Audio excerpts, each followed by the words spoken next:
Hello everyone, my name is Simran और आज मैं आपके साथ में शेयर करने वाली हूँ एमसीक्यूज जो मैंने प्रिपेयर किए हैं क्लास 12th चैप्टर नंबर 9 से, जो कि फाइनेंशियल मैनेजमेंट है।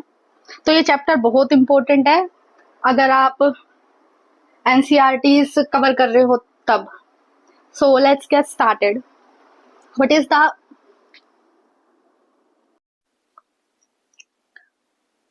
The primary goal of financial management? तो जो फाइनेंशियल मैनेजमेंट होता है वो इसलिए किया जाता है ताकि हम वेल्थ मैक्सिमाइज कर सके शेयर होल्डर्स की। शेयर होल्डर्स जो कि ओनर्स होते हैं। The market price of a share is primarily influenced by which decisions? तो कंपनी का शेयर जितना ज्यादा जाएगा उतना ही जो है कंपनी का मार्केट शेयर भी होगा। ठीक है, तो ये जो मार्केट शेयर है या फिर ये भी कह सकते हैं कि मार्केट प्राइस ऑफ शेयर, ये किन चीजों से डिपेंड करता है? तो ये सब पे डिपेंड करता है। इन्वेस्टमेंट पे, फाइनेंसिंग पे, dividend pay, all of the above इसका आंसर हो जाएगा।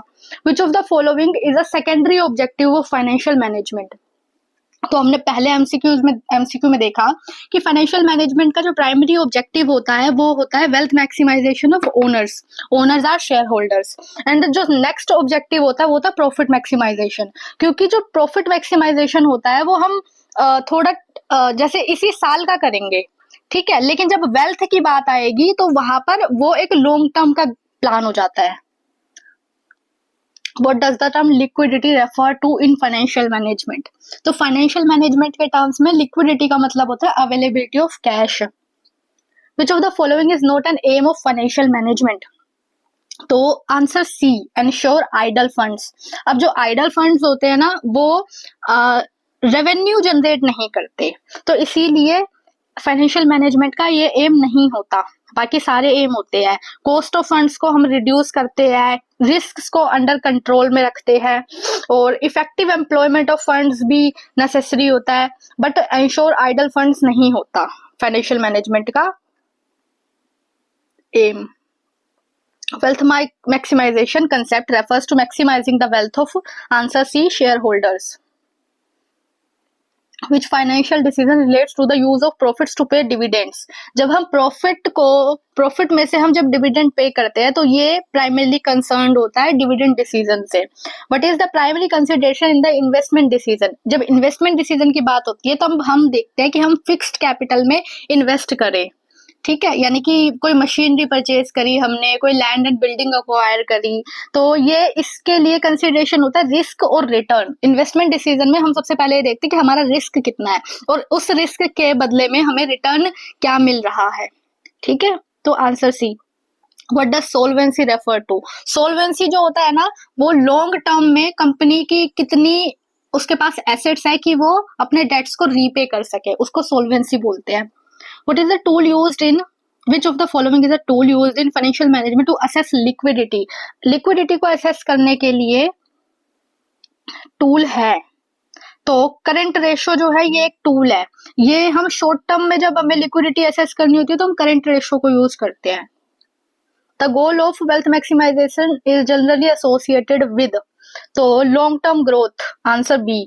Which of the following refers to the cost of funds raised by a firm? तो answer all of the above हो जाएगा इसका। कॉस्ट ऑफ कैपिटल जो है उसको भी हम cost of funds raised by a firm में यूज करते हैं, लेते हैं, मतलब cost of capital, cost of equity, cost of debt, तो all of the above. Effective utilisation of funds in financial management means, तो आंसर ए, हम ऐसे प्रोजेक्ट्स में इन्वेस्ट करेंगे जिसमें कि हमें हाईएस्ट रिटर्न्स मिले।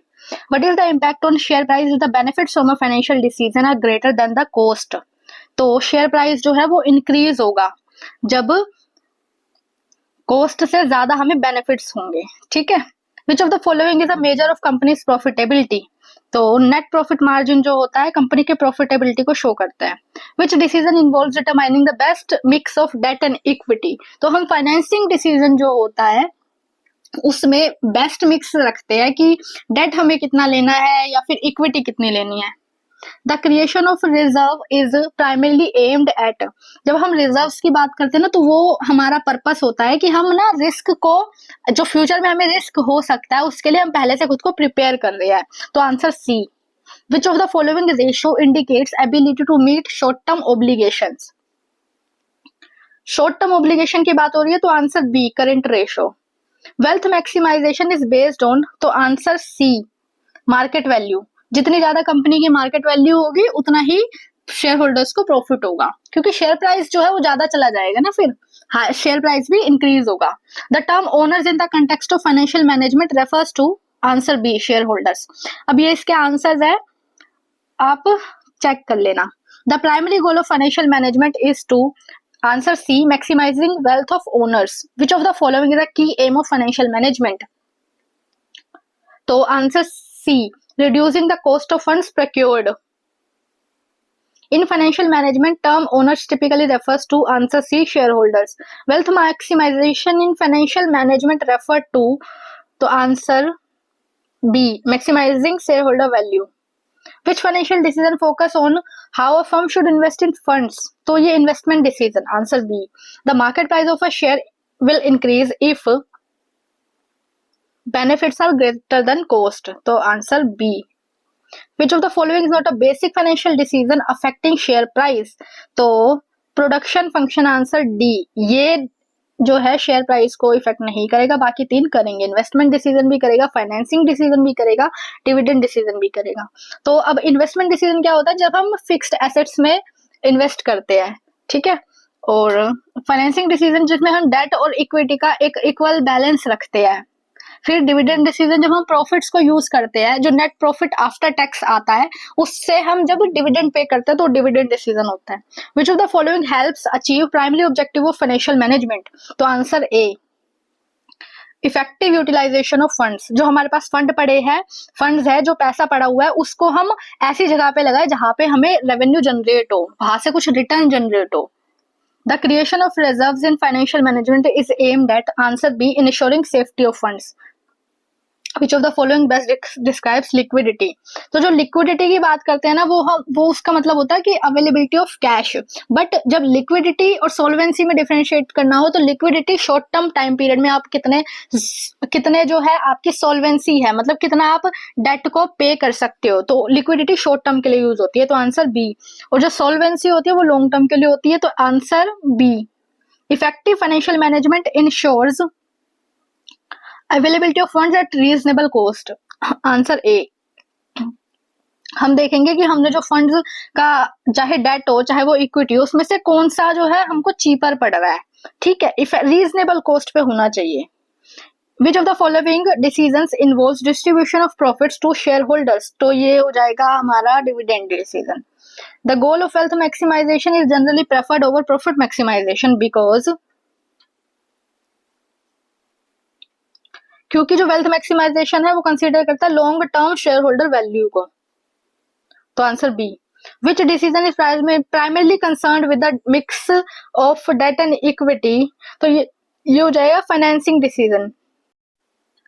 अ firm should avoid idle funds because, answer B, क्योंकि जो आइडल फंड्स होते हैं वो जनरेट नहीं करते कुछ भी रिटर्न्स। आइडल जो वर्ड होता है इसका मतलब होता है खाली, खाली बैठने वाला, जैसे कि कोई भी हो सकता है, किसी इंसान के लिए यूज कर सकते हैं, तो वैसे ही वो आइडल फंड्स होते हैं क्योंकि वो रिटर्न जनरेट नहीं करते। What's the main objective of investment decision in financial management, तो इसका आंसर हो जाएगा B, to maximise share holder wealth. Which of the following is an indicator of financial health of a firm, तो answer B increase in market price of shares. What does the financing decision determine?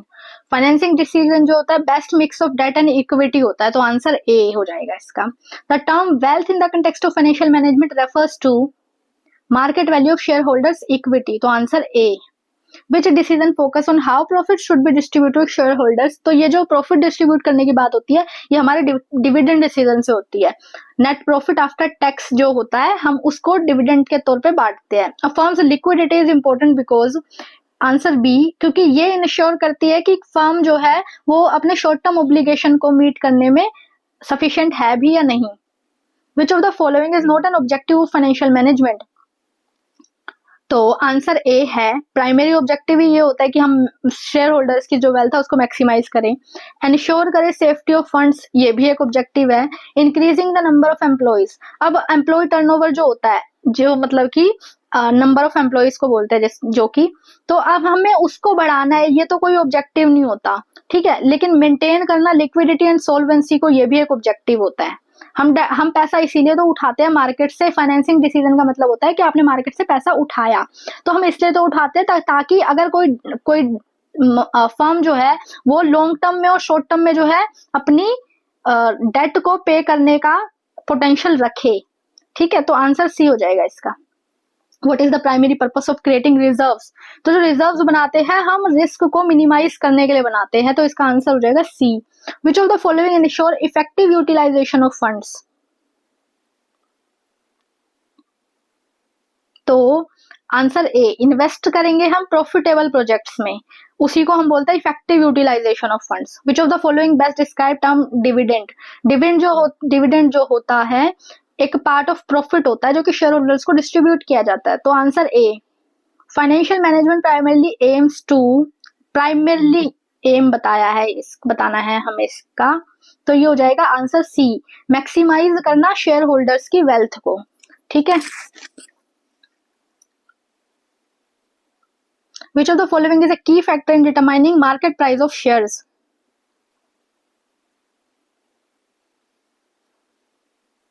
तो answer B, company की profitability. Wealth maximisation is based on which of the following, तो answer C, market value of shares. अब जो shares होते हैं उसके prices per day के हिसाब से बढ़ते रहते हैं, हर एक सेकंड में बढ़ते हैं, तो उसी से जो है कंपनी की वेल्थ जो है वो डिसाइड होती है, उसी को मार्केट वैल्यू बोलते हैं। जब हम नंबर ऑफ शेयर्स को उसके प्राइस से जो है मल्टीप्लाई कर देते हैं तो उसको market value of the company बोलते हैं। Which decision is focused on ensuring that the firm has enough funds to operate efficiently? Which decision is focused on ensuring that the firm has enough funds to operate efficiently? तो ये होगा financing decision. Which of the following is the primary objective of financial management? तो primary की बात हो रही है तो यहाँ पर अगेन वेल्थ मैक्सिमाइजेशन होगा, तो answer C. What does the dividend decision influence directly, dividend decision जो है कंपनी की मार्केट वैल्यू को अफेक्ट करता है, ठीक है, इन्फ्लुएंस करता है। What is the effect of effective employment of funds, तो इससे आंसर सी, एनहेंस करता है रिटर्न ऑन इन्वेस्टमेंट को। अगर आपने अपने फंड्स को इफेक्टिवली एम्प्लॉय किया है किसी प्रोजेक्ट में तो उससे आपको जो रिटर्न ऑन इन्वेस्टमेंट है वो अच्छा होगा। व्हाट इज की consideration in the investment decision, में की कंसिडरेशन क्या है हमें ये बताना है, ठीक है। तो हम देखते हैं रिस्क और रिटर्न को कंपेयर करते हैं। Which of the following refers to the cost of funds raised by a firm, तो all of the above, cost of capital, cost of equity, cost of debt. Which financial decision is concerned with the use of profits to pay dividends? तो answer C, dividend decision. What does solvency refer to? जो solvency होती है long term ability बताती है firm की कि वो आगे चल के अपने डेट्स को पे कर सकते हैं या नहीं कर सकते। Which of the following is a measure of companies profitability, तो नेट प्रॉफिट मार्जिन जो होता है वो कंपनी की प्रॉफिटेबिलिटी को शो करता है। करंट रेशो जो होते हैं वो शॉर्ट टर्म के में डेट को पे करने में एलिजिबल है फर्म या नहीं है वो बताता है, ठीक है। तो 39, which decision involves determining best mix of debt and equity, तो ये फाइनेंसिंग डिसीजन होता है। The creation of reserve is primarily aimed at, तो हम रिजर्व इसलिए बनाते हैं ताकि हम अपने रिस्क को रिड्यूस कर सके, तो आंसर सी। अब इन्वेस्टमेंट डिसीजंस प्राइमरली इन्वॉल्व, इसमें क्या आता है कि answer B, how to allocate funds to various assets to maximize returns. हम इन्वेस्टमेंट डिसीजन में जो है एसेट्स परचेज करते हैं। Which of the following is a component of investment decision, investment decision का एक कंपोनेंट है तो वर्किंग कैपिटल डिसीजन। जब हम इन्वेस्टमेंट करते हैं तो शॉर्ट टर्म में जब करते हैं, जैसे कि जो डेटर्स हो गए वो शॉर्ट टर्म में आ जाता है, इन्वेंटरी शॉर्ट टर्म में आ जाती है, तो ये सारा वर्किंग कैपिटल डिसीजन का पार्ट होता है, ठीक है। और जब हम फिक्स्ड एसेट्स में इन्वेस्ट करते हैं तो उसको एक टर्म और उसके लिए यूज करी जाती है, वो होती है कैपिटल बजटिंग टेक्निक। लेकिन जब हम इन्वेस्टमेंट डिसीजन की बात करेंगे तो उसके अंदर दोनों ही आ जाएगा, वर्किंग कैपिटल भी और फिक्स्ड कैपिटल भी। फिक्स्ड कैपिटल का एक और नाम है जो कि कैपिटल बजटिंग डिसीजन होता है, ठीक है। तो इसका आंसर है C. Which type of investment decision involves short term investment decisions, तो अगेन इसका आंसर हो जाएगा D, working capital decisions. Capital budgeting decisions refers to, तो answer A, long term investment decision, क्योंकि फिक्स्ड एसेट्स में invest कर रहे हैं तो लॉन्ग टर्म इन्वेस्टमेंट डिसीजंस होते हैं। Expected returns from N investment proposal should be evaluated considering, अब यहाँ पे बात हो रही है कि इन्वेस्टमेंट के प्रपोजल जब हमें करना है, सपोज हमें कोई लैंड एंड बिल्डिंग परचेज करनी है, ठीक है, तो हम उसके रिटर्न्स को जो है इवेल्युएट करते टाइम किन चीजों के बारे में सोचेंगे। अब यहाँ पर पहला है कैश फ्लोज। प्रोजेक्ट के कैश फ्लो का मतलब है कि हमने जैसे में इन्वेस्ट किया है वो हमें कुछ अर्न करके दे। जैसे अगर आपने कोई प्रॉपर्टी ली है तो वो उस इतना रेंट तो दे एटलीस्ट आपको कि हाँ जहाँ पे आपको आपकी इन्वेस्टमेंट पे लॉस ना हो, ठीक है। तो आंसर ए हो जाएगा इसका, projects cash flows. Which factor is not typically considered in capital budgeting decision? तो कैपिटल बजटिंग डिसीजन होता है हमारा जब हम फिक्स्ड एसेट में इन्वेस्ट करते हैं। तो हम सब इसमें क्या क्या देखते हैं, रेट ऑफ रिटर्न देखते हैं, cash flows of the project देखते हैं, तो दोनों ही चीजें हम इसमें देखते हैं, ठीक है। फिर इन्वेस्टमेंट क्राइटेरिया इन्वॉल्व्ड। अब सपोज करो कि किसी फर्म की जो है, किसी कंपनी की मार्केट वैल्यू अगर 10 करोड़ है तो वो अब 10 करोड़ ही उसकी टोटल मार्केट वैल्यू है। अब वो इससे ज्यादा का तो वो कैपिटल बजटिंग में नहीं इन्वेस्ट करेंगी ना। फिक्स्ड एसेट्स इससे बहुत ज्यादा कर दे तो फिर वो भी एक फीजिबल ऑल्टरनेट नहीं दिखता, फीजिबल नहीं है वो भी, ठीक है। तो इन्वेस्टमेंट क्राइटेरिया को भी हमें देखना पड़ता है। तो आंसर डी हो जाएगा इसका कि नंबर ऑफ एम्प्लॉइज, हमें नंबर ऑफ एम्प्लॉइज से इतना खास फर्क नहीं पड़ेगा, ठीक है। तो answer D, series of cash receipts and payments over the life of an investment proposal is referred to as, हमने किसी में इन्वेस्ट किया, ठीक है, किसी फिक्स्ड एसेट में इन्वेस्ट किया तो हम ये देखेंगे कि हमें उससे कितनी रिसीट्स मिल रही है। रिसीट्स मतलब कि आपको वो कुछ अर्न करके दे भी रही है या नहीं, तो उसको हम बोलते हैं कैश फ्लो, ठीक है। आंसर बी हो जाएगा। अब कैपिटल बजटिंग में रेट ऑफ रिटर्न को किससे कंपेयर करना चाहिए, कॉस्ट ऑफ कैपिटल से, तो answer A, which of the following is a long term investment decision. अब लॉन्ग टर्म इन्वेस्टमेंट डिसीजन कौन सा है इनमें से, इन्वेंट्री जो होती है वो वर्किंग कैपिटल का होती है तो नहीं, ये नहीं होगा। इक्विपमेंट्स जो होते हैं वो लॉन्ग टर्म कैपिटल डिसीजन में आ जाता है, तो आंसर बी हो जाएगा। फिर पेमेंट ऑफ डिविडेंड्स है तो ये तो अलग से डिविडेंड डिसीजन में आता है, तो ये तो हो नहीं सकता। फिर शॉर्ट टर्म लोन रीपेमेंट, तो लोन तो बिल्कुल भी नहीं हो सकता। अब capital budgeting techniques are used to evaluate long term investment proposals, answer B, which of the following is the criteria used in capital budgeting. जब हम कैपिटल बजटिंग करते हैं तो उसमें पे बैक पीरियड को हम कंपेयर करते हैं, ठीक है, पे बैक पीरियड देखते हैं हम, तो आंसर ए हो जाएगा। अब पे बैक पीरियड का क्या मतलब होता है कि हमने एक इन्वेस्टमेंट करी, ठीक है, तो वो जितना टाइम ले रही है कि हमें इतना कैश फ्लो प्रोवाइड कर दे जिससे कि जो इसमें इनिशियल कॉस्ट लगी है वो कवर हो जाए, ठीक है। तो ये होता है, जैसे सपोज करो मैंने कोई 10 लाख की प्रॉपर्टी खरीदी, तो अब उस 10 लाख की प्रॉपर्टी पर मेरे को वो टाइम पीरियड देखना पड़ेगा जिसमें कि मेरे को भले ही उससे रेंट से या फिर उसको लीज पे देने से मेरे को उसकी कॉस्ट कवर हो जाए, तो उतना टाइम पीरियड को हम पे बैक पीरियड बोलते हैं। अब which of the following techniques considers the time value of money in capital budgeting? तो आंसर सी, तो टाइम वैल्यू ऑफ मनी जो है वो एनपीवी कंसीडर करता है और पे बैक पीरियड जो है इग्नोर कर देता है। A firm must analyse which factor when selecting N investment proposal, एक इन्वेस्टमेंट प्रपोजल को जब सेलेक्ट करेंगे तो उसको क्या एनालाइज करना चाहिए, तो answer A, cash flows of the project, ठीक है। उससे इन्वेस्टमेंट से जो है हमें कुछ रिटर्न्स मिलने चाहिए, उससे कुछ कैश जो है कंपनी के पास में कैश इन होना चाहिए, ठीक है, कैश उनके पास में आना चाहिए। Internal rate of return in capital budgeting is the discount rate that,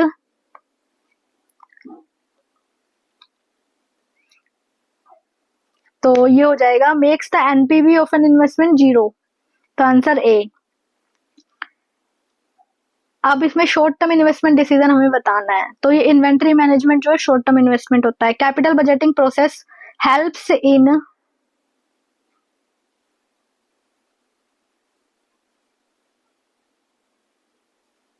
तो ये answer A, choosing project that maximise firm's value. Which of the following is a disadvantage of using payback period as a capital budgeting, तो answer A, ये time value of money को ignore कर देता है। Net present value is calculated by, तो answer A. Which of the following is not a factor investment criteria involve in capital budgeting, तो हम इसमें इंटरेस्ट रेट देखते हैं, कैश फ्लोज भी देखते हैं, इन्वेस्टमेंट का अमाउंट भी देखते हैं, बट नंबर ऑफ कस्टमर्स नहीं देखते। ठीक है, तो answer D, time value of money is considered in which capital budgeting technique, तो हम एनपीवी में जो है टाइम वैल्यू ऑफ मनी को देखते हैं और पेबैक पीरियड में इग्नोर करते हैं। ठीक है, और ये जो क्या बोलते हैं टाइम वैल्यू ऑफ मनी है जैसे, तो इसका मतलब होता है कि जैसे सपोज करो मैं आपको बोलूं कि मैं आपको 100 रुपए आज दे दूं, ठीक है, और दूसरा ऑप्शन मैं आपको दूं कि आप मेरे से 100 रुपए 1 साल के बाद ले लो या फिर 10 साल के बाद ले लो। ठीक है, तो अब आप इसमें से दोनों में से कौन सा ऑप्शन चूज करोगे, तो आप पहला ऑप्शन चूज करोगे ना कि आप 100 रुपए आज ही ले लोगे।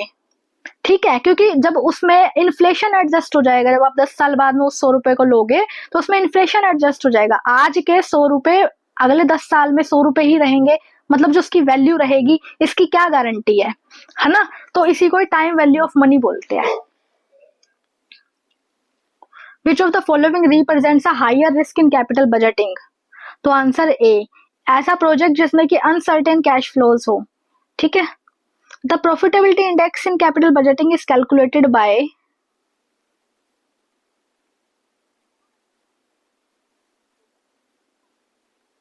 dividing the present value of future cash flows by the initial investment. Which factor directly affects the cash flows of a project? So operating expenses. Internal rate of return is preferred over the payback period because it considers time value of money. Working capital management is concerned with short-term financial management. Which of the following is an indicator of a good capital budgeting decision? तो positive net present value NPV,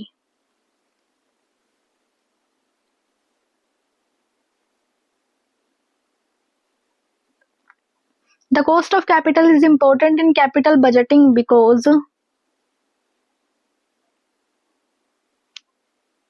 it determines the project's total profitability.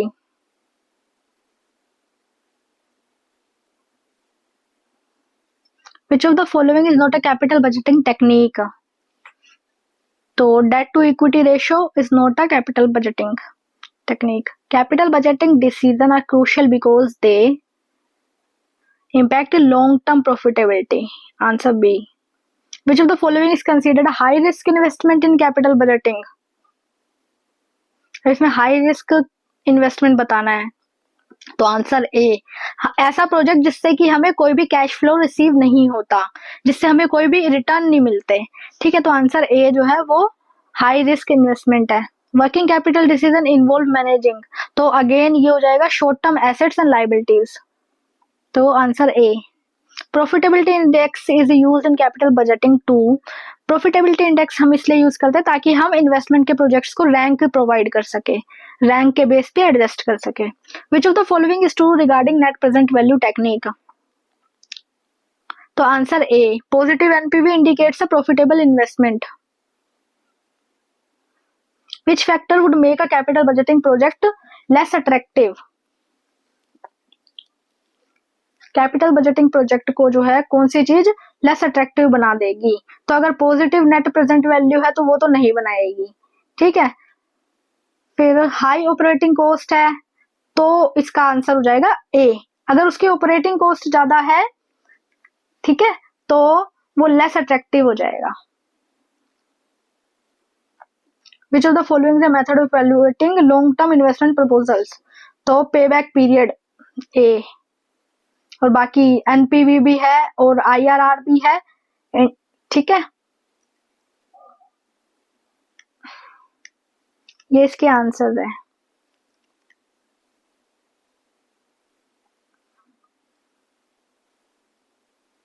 Financing decisions primarily involve, तो answer B, determining the mix of debt and equity, which of the following is consider long term source of finance. तो जो bank overdraft होता है वो हमारा long term का नहीं होता, इक्विटी शेयर्स जो होते हैं वो हमारे लॉन्ग टर्म के होते हैं। तो आंसर सी, फाइनेंशियल रिस्क जो है किस चीज से एसोसिएटेड है, तो ये बोरोड फंड्स से एसोसिएटेड है। ठीक है, क्योंकि जब हम शेयर होल्डर्स के जो फंड्स होते हैं हमारे पास में, जो इक्विटी होती है, हमें उस पर डिविडेंड कंपलसरी नहीं होता, बट आपने कुछ बोरो किया हुआ है, कुछ लोन लिया हुआ है, चाहे वो आपने पब्लिक डिपॉजिट्स के तौर पे लिया हो या फिर डिबेंचर्स के तौर पे लिया हो, तो आपको उस पर इंटरेस्ट भी देना पड़ेगा और प्रिंसिपल भी चुकाना पड़ेगा। तो फाइनेंशियल रिस्क जो है बोरोड फंड से रिलेटेड होता है। Which of the following involves no fixed commitment regarding payment of returns. अब हमें बताना है कि पेमेंट ऑफ रिटर्न्स के लिए कोई कमिटमेंट नहीं है। तो अगर डेट है तो डेट में तो देना ही पड़ेगा, इंटरेस्ट भी देना पड़ेगा, प्रिंसिपल भी देना पड़ेगा। जो इक्विटी शेयर्स है उसमें जो है पेमेंट ऑफ रिटर्न्स की कोई गारंटी नहीं होती। ठीक है, डेट फाइनेंसिंग इज रिस्कियर, क्योंकि आंसर ए, इसमें पेमेंट ऑफ इंटरेस्ट भी है, रीपेमेंट ऑफ प्रिंसिपल भी है। Which of the following factors should be considered while making financing decisions, market share, cost of funds, product design, employee satisfaction. तो answer B, cost of funds. हम ये देखेंगे कि हम चाहे इक्विटी से पैसा उठा रहे हैं या फिर डेट से पैसा उठा रहे हैं, हमको उनकी कॉस्ट कितनी पड़ रही है। The cost of raising fund from different sources is known as, तो इसको फ्लोटेशन कॉस्ट बोलते हैं। अब सपोज करो जैसे इक्विटी से पैसा उठाया तो उसमें आपने प्रोस्पेक्टस इशू करा, ठीक है, तो ये सारी चीजें आईपीओ के टाइम पे जब हम प्रोस्पेक्टस इशू करते हैं तो उसको उन सबको मिला के जो है फ्लोटेशन कॉस्ट बोलते हैं।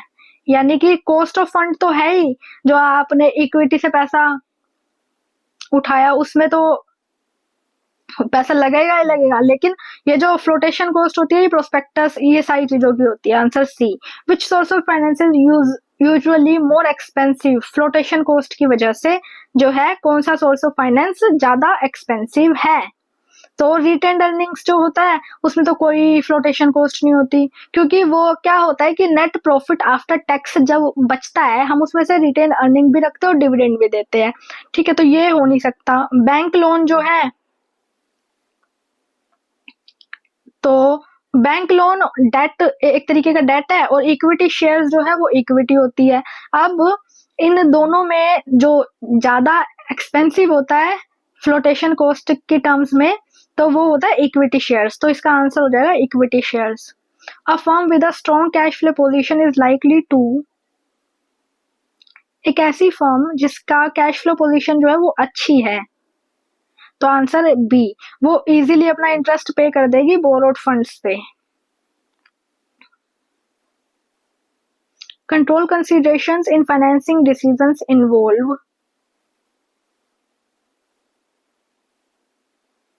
अच्छा ये कह रहा है कि फाइनेंसिंग डिसीजन पे कंपनी जो है वो कंट्रोल रखना चाहती है, ऐसा इसमें क्या चीज इन्वॉल्व होती है।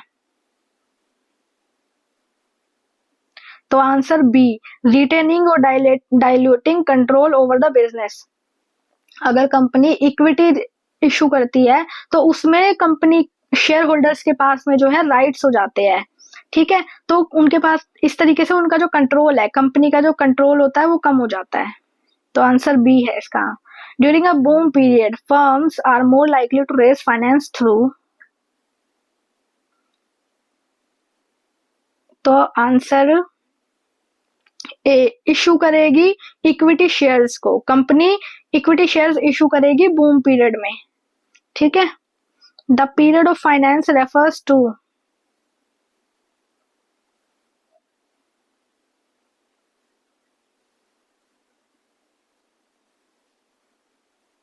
तो answer A, in which situation is debt financing more advantages.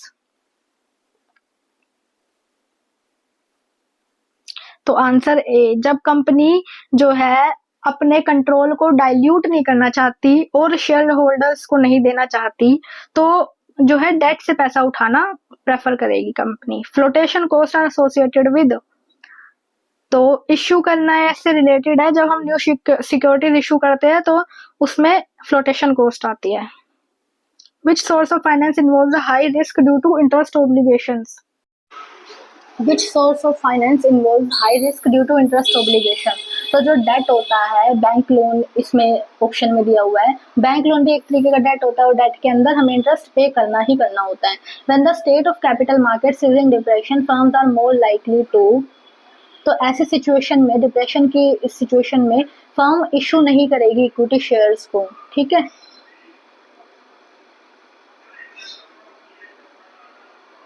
और रिड्यूस करेगी अपने डेट के लेवल्स को, ठीक है। तो आंसर बी हो जाएगा। विच of the following is considered a permanent source of finance? तो परमानेंट सोर्स ऑफ फाइनेंस जो होते हैं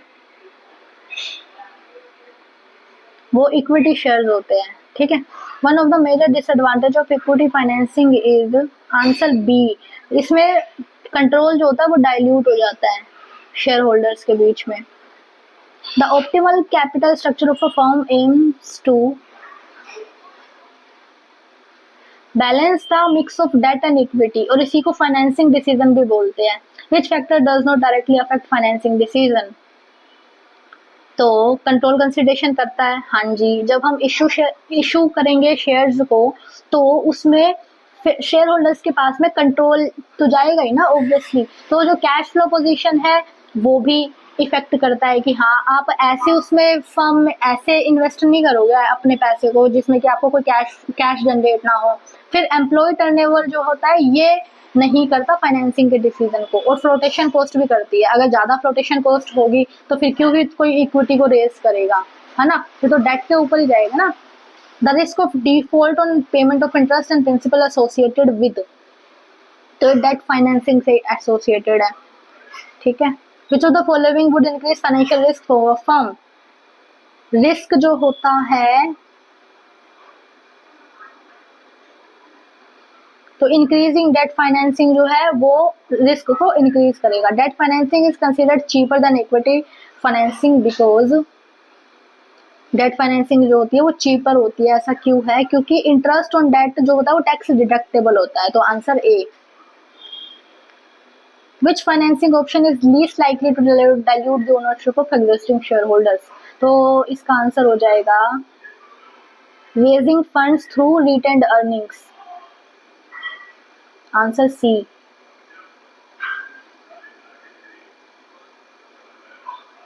A firm's capital structure refers to,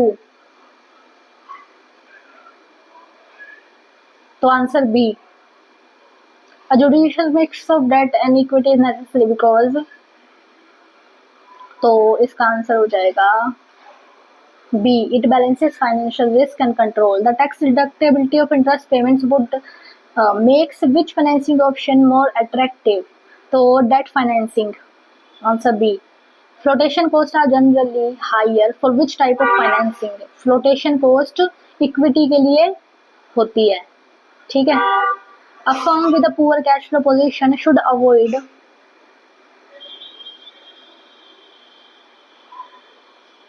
तो लॉन्ग टर्म डेट फाइनेंसिंग।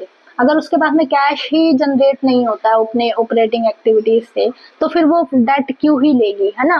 तो answer C. Which of the following would result in a higher flotation cost? तो flotation cost जो होती है वो issuing debt instruments, retained earnings, issuing new equity share, जिसका answer हो जाएगा जब इसमें ज्यादा हाई होती है, क्योंकि डेट से ज्यादा तो हम हमारे इक्विटी में ही फ्लोटेशन कॉस्ट होती है, ठीक है। और रिटेन अर्निंग्स के अंदर कोई फ्लोटेशन कॉस्ट नहीं होती, और सेलिंग फिक्स्ड एसेट्स ये तो बिल्कुल ही नहीं हो सकता इसका आंसर। तो आंसर सी हो जाएगा। In which case would a firm prefer equity financing over debt financing? Equity क्यों प्रेफर करेगी कोई भी कंपनी डेट फाइनेंसिंग के मुकाबले में? When it wants to retain full control of the company, जब कंपनी को अपने कंट्रोल करना होता है ना अपने अफेयर्स में, अपने मैनेजमेंट के अफेयर्स में, तो वो इक्विटी इशू नहीं करती, तो ए तो नहीं हो सकता इसका answer. When it wants to avoid dilution of ownership, तो आंसर बी भी नहीं हो सकता। तो when it wants to reduce financial risk, debt में रिस्क ज्यादा है और इक्विटी में रिस्क कम है, तो आंसर सी हो जाएगा। What is the primary advantage of using retain earning for financing, तो रिटेन अर्निंग्स के अंदर कोई भी फ्लोटेशन कॉस्ट नहीं होती, तो आंसर ए हो जाएगा इसका। The decision to use more debt financing is typically influenced by, हम ज्यादा डेट फाइनेंसिंग लेते हैं, ये किस चीज से इन्फ्लुएंस होता है? अब देखो, डिजायर टू डिल्यूट कंट्रोल, अब ये इसका आंसर नहीं हो सकता, ठीक है। और डेट के अंदर जो फ्लोटेशन कॉस्ट होती है वो इक्विटी के मुकाबले कम होती है, ठीक है। तो ये भी इसका, डी भी इसका आंसर नहीं हो सकता, ए भी इसका आंसर नहीं हो सकता। और जब हाई कैश फ्लो पोजीशन होती है तो फर्म इक्विटी शेयर्स को इशू करती है, ना कि डेट।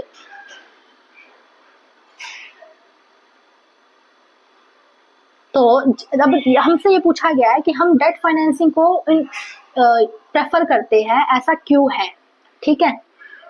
उसको ज्यादा ज्यादा यूज करते हैं डेट फाइनेंसिंग को, ऐसा इसलिए होता है क्योंकि हमें जो ये एक डेट जो होता है ना वो टैक्स डिडक्टेबल एट सोर्स होता है, ठीक है। तो इस वजह से हमको टैक्स के एडवांटेजेस मिल जाते हैं, तो आंसर सी हो जाएगा इसका।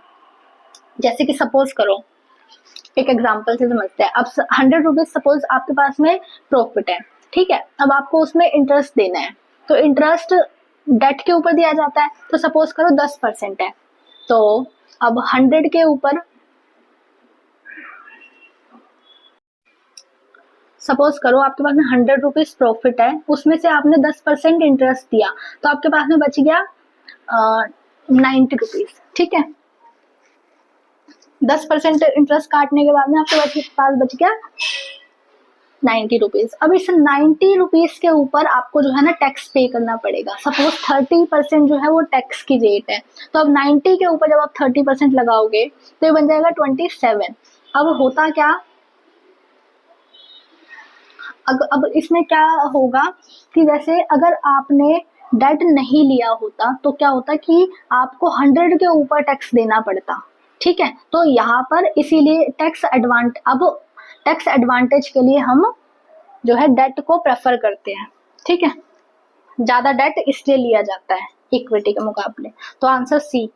Maturity period of debenture generally falls under, तो ये तो सबको पता है कि डिबेंचर जो होते हैं लॉन्ग टर्म के होते हैं, ठीक है। Long term financing, which financing method is more suitable during an economic boom, तो आंसर ए, इक्विटी फाइनेंसिंग।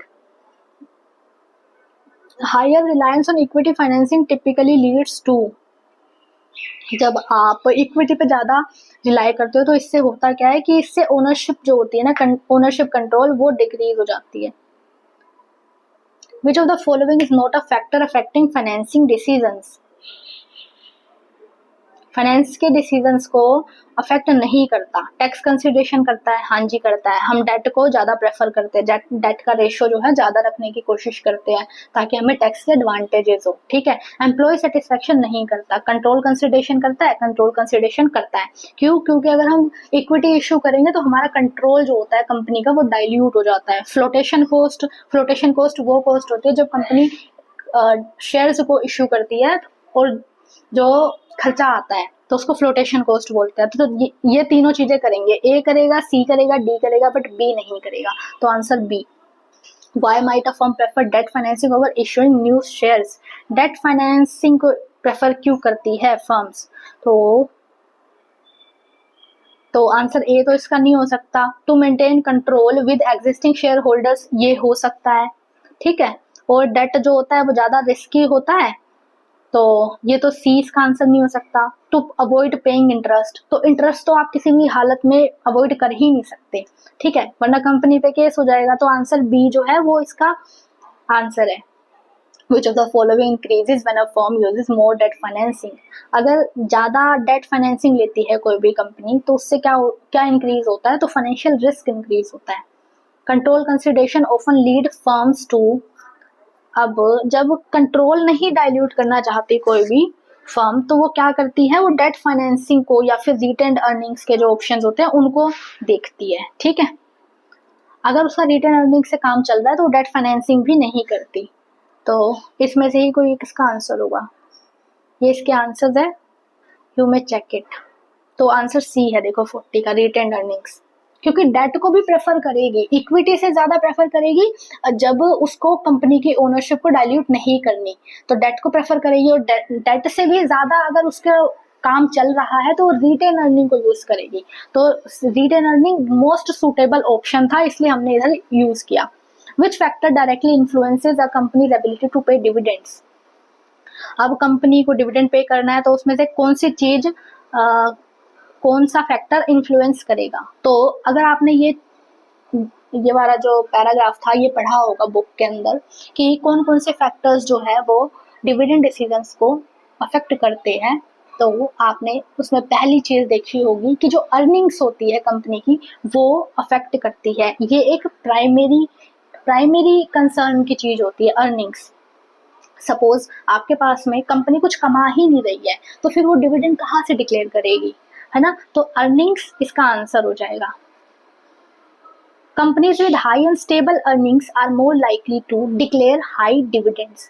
अगर एक स्टेबल अर्निंग है कंपनी के पास में तो वो हाई डिविडेंड्स को डिक्लेयर कर सकती है।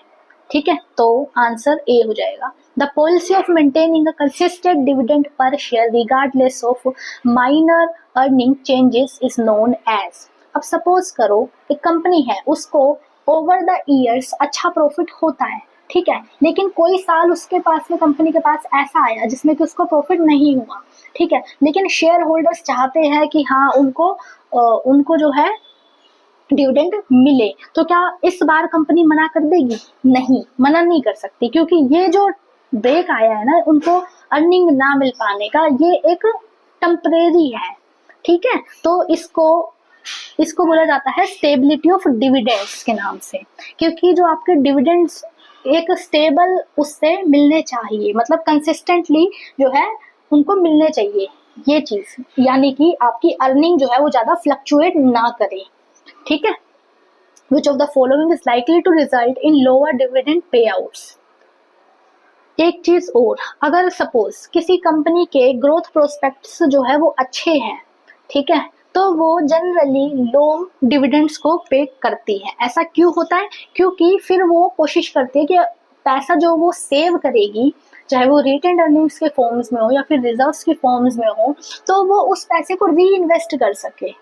ठीक है, तो री इन्वेस्टमेंट के पर्पज से रख लेती है क्योंकि उसकी ग्रोथ अपॉर्चुनिटीज ज्यादा है। ठीक है, तो answer B. Why might a company with good growth prospects retain its earnings? तो आंसर बी, ताकि वो उस पैसे को री इन्वेस्ट कर सके एक्सपेंशन की अपॉर्चुनिटीज में। अवेलेबिलिटी ऑफ कैश टू पे डिविडेंड इज क्रूशियल बिकॉज, तो dividends involve a cash outflow. अब देखो कंपनी के पास में कैश भी तो होना चाहिए ना, क्योंकि जब उनको डिविडेंड पे करना होगा तो उसके पास में कैश फ्लो होना चाहिए। कैश फ्लो का मतलब कैश का आउटफ्लो होना चाहिए। ठीक है, share holders preference in dividend decisions taken into account because, अगर शेयर होल्डर्स ने किसी दिन बोला कि हमें डिविडेंड चाहिए तो क्या फर्म मना कर देंगी? मना नहीं कर सकती। ठीक है, क्योंकि शेयर होल्डर्स ने बोला है और शेयर होल्डर्स कौन है? कंपनी के मालिक है। ठीक है, और इसका आंसर हो जाएगा कि शेयर होल्डर्स में prefer consistent income from dividends. अब हो सकता है कि जो आपके शेयर होल्डर्स हैं उनके लिए इनकम का सोर्स ये डिविडेंड्स हो। ठीक है, तो इसलिए भी तो ये भी जो है शेयर होल्डर्स की जो प्रेफरेंस जो होती है वो भी डिविडेंड के डिसीजन को अफेक्ट करती है। अब हाई टैक्सेशन ऑन डिविडेंड्स में लीड टू। अब देखो जब डिविडेंड्स के ऊपर फर्म को, कंपनी को, यानी कि क्या बोलते हैं, टैक्स पे करना होता है ना, तो वो उससे जो डिविडेंड का जो अमाउंट कंपनी को थोड़ा सा महंगा हो जाता है। ठीक है, तो उनको टैक्स पे करना पड़ रहा है, उनके लिए ऑब्वियसली ये एक एक्सपेंसिव चीज हो जाएगी। तो लेकिन इसमें शेयर होल्डर्स का फायदा होता है, तो कंपनी क्या करती है, रिड्यूस कर सकती है डिविडेंड के पे आउट्स को। अगर कंपनी हाई टैक्स पे कर रही है डिविडेंड पेमेंट के टाइम पर, तो हो सकता है कि वो कम कर दे अपने डिविडेंड की पेमेंट्स को। ठीक है, तो ये एक पॉइंट था। Which of the following could be an alternative to cash dividends for companies with large reserves? अगर कंपनी कैश डिविडेंड नहीं देना चाहती और उसके पास में लार्ज रिजर्व्स है, तो वो उस पर जो है उन लार्ज रिजर्व्स को बोनस शेयर्स इशू कर सकती है। ठीक है, तो answer B. Legal constraints on dividend payments are typically governed by. तो अगर सपोज करो डिविडेंड की पेमेंट्स पर कोई लीगल कंस्ट्रेंट्स है, कोई रिस्ट्रिक्शंस है लीगली, तो उसको प्रोविजन ऑफ कंपनीज एक्ट से वो गवर्न होते हैं। A company might declare low dividends if it anticipates. अगर कंपनी को लगे कि हमारे पास में ग्रोथ की अपॉर्चुनिटीज हैं, तो वो लो डिविडेंड्स कर सकती है। तो आंसर डी।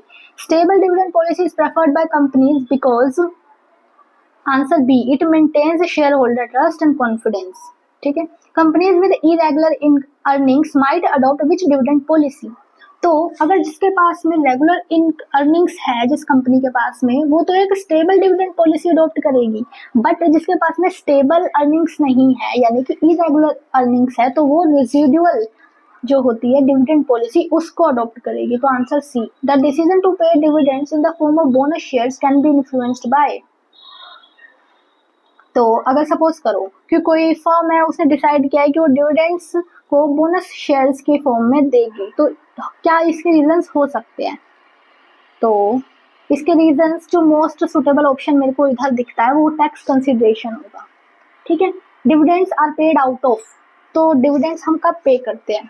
तो मैंने आपको अभी एक एग्जांपल बताया था एक क्वेश्चन में कि सपोज हमारे पास में 100 रुपीज प्रॉफिट है, तो फिर हम उसमें से 10% हमने इंटरेस्ट पे करा, यानी कि हमने 10 रुपीज पे कर दिया, तो बच गए हमारे पास में 90। अब उस 90 के ऊपर हमें 30% टैक्स पे करना है, तो यानी कि 27। तो 90 माइनस 27 जो बचेगा ना हमारे पास में, वो हमारा हो जाता है रेजिडुअल इनकम, यानी कि उसी को हम नेट प्रॉफिट आफ्टर टैक्स बोलते हैं। जो 27 रुपए पे किया वो आफ्टर टैक्स ही तो आया है ना, तो फिर वो नेट प्रॉफिट हो जाता है। जो 90 माइनस 27 जो होगा वो हमारा नेट प्रॉफिट आफ्टर टैक्स होगा। तो उसी में से हम रिटेन्ड अर्निंग्स के तौर पे भी रख सकते हैं पैसा, और चाहे फर्म तो पूरा का पूरा डिविडेंड भी बांट सकती है। तो जो डिविडेंड्स है वो नेट प्रॉफिट आफ्टर टैक्स में से दिया जाता है। When a company issue bonus shares, it primarily aims to, company ने बोनस शेयर्स इंक्रीज किए, तो इनका क्या एम होता है?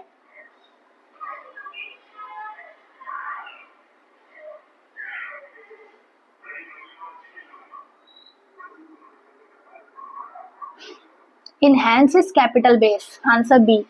Companies with a strong cash flow position are more likely to, जिसकी कैश फ्लो पोजीशन अच्छी है जिस कंपनी की, तो वो हाई डिविडेंड्स प्रोवाइड करेगी। ठीक है, answer A. The rate of dividend declared is likely to be higher if, answer C, company has stable and high earnings. Which of the following is not typically factor in dividend decisions. तो dividend के decision में कौन सा typical एक factor नहीं है? Stability of earnings है, yes है, क्योंकि अगर आपके पास में अर्निंग्स की एक स्टेबिलिटी होगी तो होगा क्या होगा, आप स्टेबल डिविडेंड्स प्रोवाइड कराओगे। शेयर होल्डर्स की प्रेफरेंस, हाँ जी, अगर शेयर होल्डर्स डिविडेंड मांग रहे हैं तो आपको पे करना पड़ेगा। ग्रोथ प्रोस्पेक्ट्स, अगर ग्रोथ के प्रोस्पेक्ट्स कंपनी के पास में ज्यादा होते हैं तो वो कंपनी हो सकता है रिटेन्ड अर्निंग्स के तौर पे पैसा को रख ले और बाद में उस पैसे को री इन्वेस्ट करे, और जो ग्रोथ है और जो डिविडेंड्स है उसको कम पे करे। ठीक है, लेकिन जो डी है प्रोडक्ट डेवलपमेंट कॉस्ट, ये अफेक्ट नहीं करता। But effect does a high dividend tax rate have on companies dividend decision. High dividend tax rate है तो कंपनी क्या करेगी?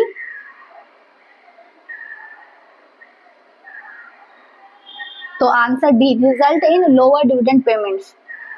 Declaration of dividends influenced by companies, अगर किसी कंपनी ने डिविडेंड को डिक्लेयर किया तो ये किन फैक्टर से इन्फ्लुएंस हो सकता है? तो answer C, earning stability, cash flow position. Why might a company prefer to issue bonus shares instead of paying cash dividends?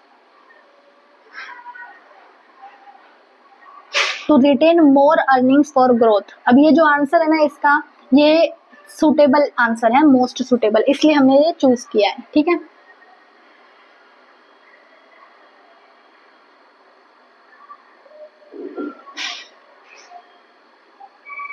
देखो इसका आंसर बी भी हो सकता है और डी भी हो सकता है, बट जो मोस्ट सुटेबल होगा ना ये इसमें retain more earnings for growth ये हो सकता है, ठीक है। A stable dividend policy is generally adopted by companies with जिसकी कंसिस्टेंट और प्रिडिक्टेबल अर्निंग्स होती है, तो answer B. When a company has significant legal constraints on payment dividend it is likely to, अगर लीगल कंस्ट्रेंट्स है उस पर तो क्या करेगी firm, answer A, bonus shares issue कर दे, ऐसा हो सकता है, ठीक है। तो ये इसका सुटेबल आंसर है। If a company expects future earnings to decline it might, अगर कंपनी को लगता है कि उसकी फ्यूचर में अर्निंग्स जो है वो डिक्लाइन हो सकती है, तो हो सकता है कि कंपनी अपने डिविडेंड पेमेंट्स को डिक्रीज कर दे या फिर सस्पेंड भी कर सकती है। In the context of dividend decision the term bonus shares refers to, तो आंसर बी। बोनस शेयर्स होते हैं वो फ्री शेयर्स होते हैं और वो एग्जिस्टिंग शेयर होल्डर्स को ही इशू होते हैं। A company's decision to pay high dividends might be influenced by high growth prospects, no, अगर हाई ग्रोथ प्रोस्पेक्ट्स होते हैं तो कंपनी लो डिविडेंड प्रोवाइड कराती है, ठीक है। High cash reserve and stable earnings, low share holder preference for dividends, high dividend tax rates, तो ए और डी इसका बिल्कुल भी नहीं हो सकता। अब उसके बाद में अगर हाई कैश फ्लो है, हाई कैश रिजर्व है और स्टेबल अर्निंग्स है तब वो हाई डिविडेंड्स दे सकती है, तो आंसर बी इसका हो जाएगा। Which factor is likely to reduce the company's capacity to declare dividends, तो answer C, weak cash flow position होगी तो हो सकता है कंपनी अपने डिविडेंड कम पे करे। Shareholder preference for dividends over capital gains may lead to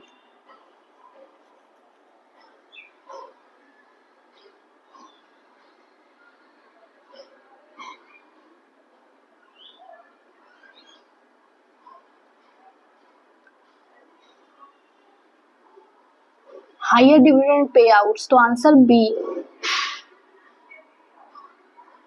Legal constraint to dividend payments typically require companies to maintain a minimum level of reserves, तो answer A. A company with temporary earning fluctuations might prefer, तो answer हो जाएगा इसका ए, irregular dividend payouts. A company that anticipates significant increase in earnings might, answer B, reduces dividend payout ratio. The preference of shareholders who desire regular income might lead to stable or increasing dividends. A high cash flow position would most likely result in higher dividend payments. The issuance of bonus shares increases the number of outstanding shares. When considering dividend, the company's growth prospects might lead to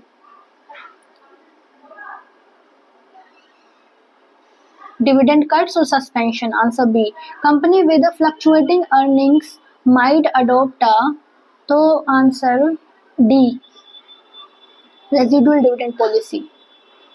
A company is likely to declare dividends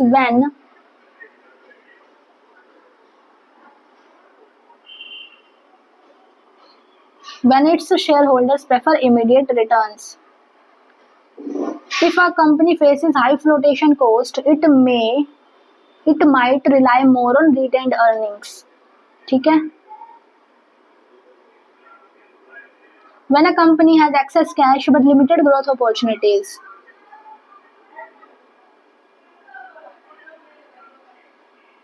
access cash है और limited growth opportunities है तो हो higher dividends को जो है declare करेगी, ठीक है।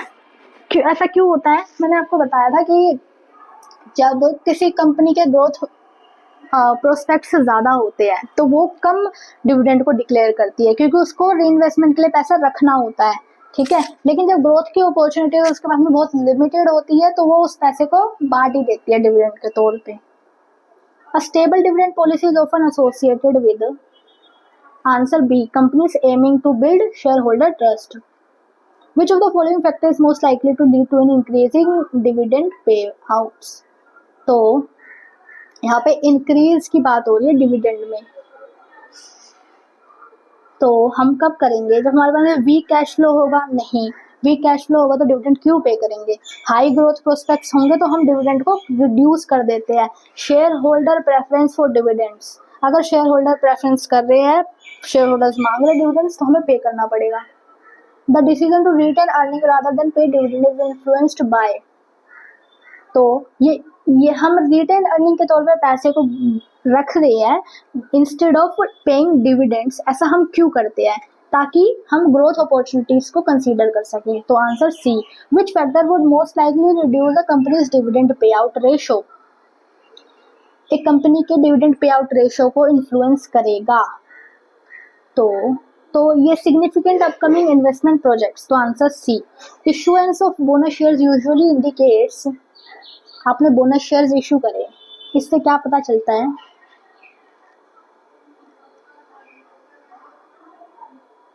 तो कंपनी की स्ट्रॉन्ग फाइनेंशियल पोजीशन का पता चलता है। A company that needs to maintain liquidity might, एक कंपनी है उसको लिक्विडिटी मेंटेन करनी है, तो वो क्या करेगी? तो वो रिटेन करेगी मोर अर्निंग्स को, ठीक है, लिक्विडिटी को मेंटेन करने के लिए रिटेन करेगी। Companies with high flotation cost might prefer, एक कंपनी है जिसकी फ्लोटेशन कॉस्ट ज्यादा है, तो वो क्या प्रेफर करेंगी?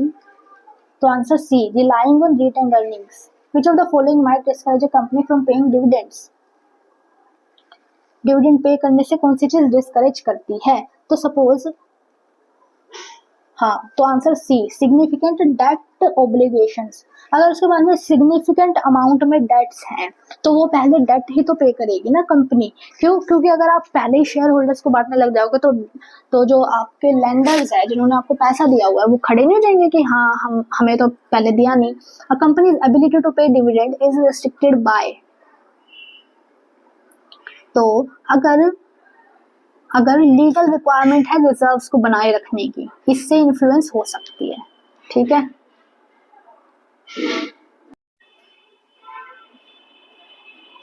तो ये सारे इसके आंसर्स हैं, आप इसको ट्राई कर सकते हो और बाद में चेक कर सकते हो, ठीक है। नेक्स्ट क्लास में हम फिर मिलेंगे, उसमें हम इसके बाकी जो एमसीक्यूज होंगे उसको कवर करा देंगे।